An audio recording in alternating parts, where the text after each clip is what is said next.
All right, ladies and gentlemen, welcome back. Totally Frank. Our first guest tonight is the University Police Chief here on campus, and she's also the chair of the parking committee here on campus. Ladies and gentlemen, Cindy Adam is here with us in the studio. Thanks for being with us, Cindy. It's my pleasure, Frank. Thanks for having me. What a great studio you have here. It's just beautiful. Thank you very much.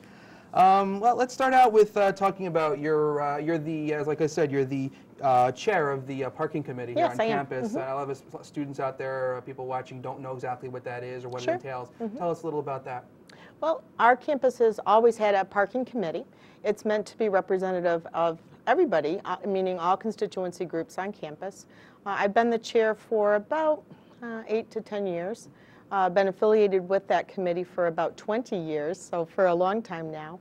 And as chair, my responsibility is to help move issues forward regarding parking rules and regulations, traffic and transportation issues, and to make sure that, those issues are dealt with in an objective way. That committee is comprised of people that come from student organizations, meaning that Student Association, our new SA president, Chrissy Ballestros, will assign liaisons representing commuting students and resident students. We also have faculty and professional staff folks on the committee, auxiliary services, meaning that we have a widely diversified group that represents really every constituency group that would deal with parking and traffic issues. Great. One thing that you were telling me about that I thought was really cool is you were talking about these zip cars. That's something that you were involved with, I'm assuming. A little bit, as the parking chair. Yes. I think it's a really cool thing. Tell us about these zip cars and how it's going to work. Yep, I'll be glad to. And I'm going to keep just a little bit of hedge here because actually the idea of a zip car is something that our Vice President for Sustainability, Jerry DeSantis, has been working on for a couple years now in conjunction with our Director of Facilities, Maintenance and Operations, Mary DePentu, and myself, being the University Police Chief, and many others on campus. And it's a great idea. It ties into the idea of sustainability, meaning having a greener campus. Right. One of the things that Mr. DeSantis has found out in his research regarding sustainability is that one of the ways that we're really wasting energy on this campus is by having so many thousands of commuting vehicles come to campus every day. When I say commuting vehicles, I don't mean necessarily just commuting students. I'm talking about the 2,000 faculty and staff that also are commuting here every day. So one of our goals, which is included in the parking committee, is try to find ways that we can strategize and have less cars on campus and still get everybody here that needs to be. And then what these zip cars will do is they will provide students with a ready access so that they can rent a vehicle from right on campus. And they can do that for as long as a weekend if they want, or even longer, or they can do that just for a couple hours. They will pay a basic rate of $8 an hour for each hour that they're going to have it. So students can pool that together, and 3 or 4 people can go together and split that difference. If they wanted to go to Syracuse and go to Carousel Mall or go out or go to a sporting event in some city, that would be a great way for them to do that. And the benefit of that then is for a student that maybe wanted to occasionally have access mobily with a vehicle but didn't want to have to pay for the expense of having a car here all the time, would be able to use these zip cars. And we're going to have them right in the center of campus so they're readily accessible. It's a very easy system for students to apply for. They go to a website, register for the zip car, you'll be sent a zip card, and then you would go and swipe that card, and that will give you entry to the vehicle, and use it for as long as you need to. Make sure you maintain it as far as making sure you keep it clean. If you have any accidents or maintenance issues with the vehicle, you would report those out through Zipcar. And it's going to be a great innovation. It's going to be a great strategy for our campus. We're really excited about it. I think it's really great. Are there limitations to the zip cars? Can they go any certain distance if you're there? No, there's no limitations. It's really almost like renting a regular vehicle. It's just that it's going to be right here on campus, and they're accessible 24/7, meaning a student could go at any time of day.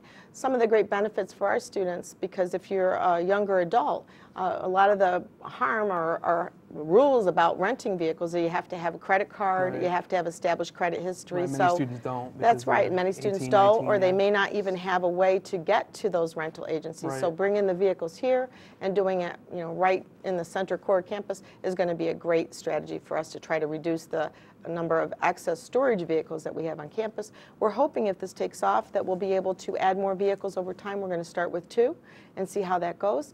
And if students love it, as we hope that they will, then we're going to bring more vehicles over time and put them interspersed throughout the east and west sections of campus. That's really cool. I love it. Great green initiative and great benefit for students. Let's talk about we're going to go in our second segment. We're going to go through some questions that you, our viewers, emailed into the show. But first, let's talk about some of the things that the parking committee, you as the chair, have done to help alleviate the concerns and the problems that students have with parking. I know that you were one of the ones that advocated for extra spaces to be put in the C32 parking lot, which is the parking lot that's beside Culkin and in front of Hart and Funel. How did that, so a student came to you, you told me. Yes, one of our committee members, actually, Ms. Knapp, is who brought that issue forward. And we love it on the parking committee when we have an issue like that we can quickly match to a solution. And that was a good example of that this school year, is that we saw that we had fallow space in an employee lot over near Culkin. Because of the fact that so many of our employees that used to work in Culkin have been reassigned over to the campus center, we now see that we have a surplus of employee parking. And at the opposite end of that spectrum, we see that the new commuter lot, Lot 32, that we built last year, was most days being overfilled, or at least on some peak days, not on Fridays, obviously. So what we did was we advocated to take one of those large rows, it's between 30 and 40 spaces, and reassign that for commuters, and that gave them an overflow lot to surge to, so that if the commuter lot fills, then they've got some other place to look for parking. That was one thing that you did to help alleviate the parking situation. You also, you helped move the parking time for commuters who can park in the employee lots up to 3 o'clock. What was it originally, and what did you move? How did used that to work? be 5:30, Okay. And we realized over time that the majority of our faculty staff get done with their workday either at 3 o'clock. If they're staff people, most of them work a 7 to 3, where they come in at 6:45 in the morning, work till 3. Or if they're faculty, most of them are done with their class instruction at 4 unless they have a night class. So it made more sense to us as a committee to try to give a break there to our commuters that were coming in for late night classes and move that time frame up so that we actually relaxed enforcement from 3 o'clock on instead of at 5:30. And that gave our commuters coming in the late afternoon the ability to legally park in employee lots from 3 o'clock instead of at 5:30. That was great. So that was a good thing. Really It's a safety initiative as well, because we don't want people walking in the dark from faraway distances. You know, we want the same thing, especially from a police perspective, that our students want. We want them to be safe, and we want them to have as close access as we can possibly get them. Hold that thought, because that's, I think, one of the questions that one of the students is going to ask. We're going to take a quick break, and when we come back, we will be discussing your questions that you emailed in. Stay with us. We'll be back. I'll be totally frank with you.